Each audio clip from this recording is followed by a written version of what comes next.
Mashindano bado tunayo, na hapa tumetoka kufanya kikao kikubwa tu na kaimu katibu mkuu wa CAF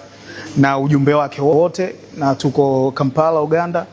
na tumekubaliana mambo mengi ya kimsingi yakiwamo kutengeneza local organizing committee ya East Africa ya pamoja, lakini ambayo chini yake itakuwa na steering committee, lakini chini yake kutakuwa na local organizing committees zile za nchi ambazo tunazo, na chini yake kutakuwa na secretariat. Mambo mengi ambayo tumeyajadili hapa, na CAF wametuambia mambo ambayo wanataka tuyafanye. Hatujamaliza ujenzi wa miundombinu, wametuambia siku ambayo watakuja kufanya ukaguzi tena mkubwa, lakini hilo la kuhamishwa kwa mashindano halikuwa sehemu ya ajenda za kikao hiki, na tumekimaliza salama. Kwa hiyo hata mimi unavyoniuliza unanipa breaking news, sijui imetoka wapi,